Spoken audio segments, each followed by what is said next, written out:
unichukue unibe, mpeni Bwana utukufu na nguvu. Kuna sauti ambazo watu huzisikia na kuzisahau, lakini kuna sauti chache ambazo huingia mioyoni zikibeba machozi ya walioumia, maombi ya waliokata tamaa na tumaini la waliokuwa gizani. Kwa zaidi ya miaka mingi, sauti ya msanii wa nyimbo za Injili Rose Muhando imekuwa zaidi ya muziki. Imekuwa faraja kwa waliovunjika, nguvu kwa waliochoka na mwanga kwa waliopoteza matumaini. Lakini nyuma ya sauti hiyo iliyotikisa madhabahu na kugusa mamilioni ya watu, kulikuwa na simulizi nzito ambayo wengi hawakuijua. Simulizi ya maumivu, mapambano, ukimya na mwanamke aliyepigana vita vya dunia huku akiendelea kuwa tumaini kwa wengine. Rose Muhando alizaliwa Dumila, wilaya ya Kilosa, mkoa wa Morogoro, nchini Tanzania, Julai 29, 1976. Alipokuwa na umri wa miaka 9, alipata maono ya kumtumikia Yesu Kristo alipokuwa amelazwa kitandani baada ya kuugua kwa muda mrefu. Baada ya kupona, alibadili dini na kuongoka na kuwa Mkristo. Alianza kuwa mwimbaji wa kwaya ya vijana Dumila. Ndipo safari yake ya muziki wa Injili ilipoanzia rasmi. Alianza fani yake ya muziki kama mwalimu wa kwaya Mtakatifu Maria katika kanisa la Anglikana la Chimuli mkoani Dodoma. Kwa sasa ni msanii wa muziki wa Injili katika lugha ya Kiswahili, maarufu kama malkia wa nyimbo za Injili katika kanda ya Afrika Mashariki. Utamu wa Yesu utamwe. Kwa miaka mingi, sauti ya Rose Muhando imekuwa faraja kwa waliovunjika moyo, tumaini kwa waliokata tamaa na ujumbe wa imani kwa mamilioni ya watu wa Afrika Mashariki. Lakini nyuma ya jukwaa, nyuma ya sifa na nyuma ya nyimbo zilizotikisa taifa, kuna simulizi ambayo wengi hawakuijua. Hii sio simulizi ya umaarufu pekee. Ni simulizi ya maumivu, vita, imani na mwanamke aliyebeba mzigo mkubwa nyuma ya sauti aliyokuwa akiisambaza kwa dunia. Kabla ya kuwa na jina kubwa kwenye muziki wa Injili, Rose Muhando alikuwa msichana wa kawaida mwenye ndoto na maisha yaliyojaa changamoto kama wengine. Mwanzo wa miaka 2000, jina la Rose Muhando lilianza kusikika kwa nguvu kwenye muziki wa Injili Tanzania. Nyimbo zake hazikuwa tu muziki, zilikuwa maombi, vilio vya walioumia na ujumbe wa matumaini kwa jamii iliyokuwa inapitia changamoto nyingi.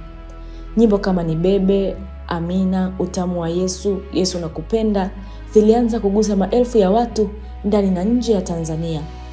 Kwa wengi, Rose Muhando alikuwa zaidi ya msanii, alikuwa ni sauti ya uponyaji wa rohoni.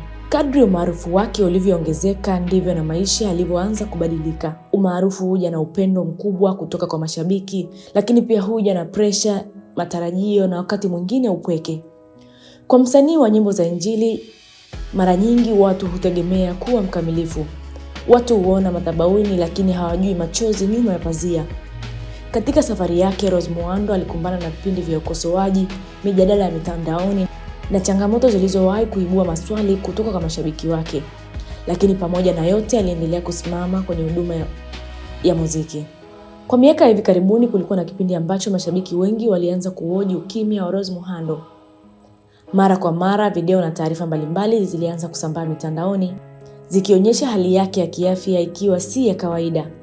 Baadhi ya mashabiki walionekana kuwa na hofu, wengine wakaanza kutoa tafsiri tofauti. Kwa mwanamke ambaye kwa miaka mingi alikuwa sauti na nguvu ya matumaini, kuonekana katika hali ya udhaifu ilikuwa jambo lililowagusa wengi.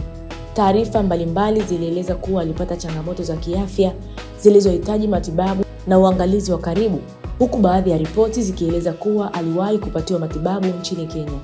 Lakini katika maeneo ya watu kulikuwa na kitu kimoja kilichobaki wazi. Rose Muhando alikuwa bado anapambana kusimama tena. Ndipo anakuja na albamu yake ya Secret Agenda ikiwa na nyimbo bora pia. Kwa miaka mingi, maisha binafsi ya Rose Muhando yamekuwa yakibaki kuwa siri kubwa mbele za umma.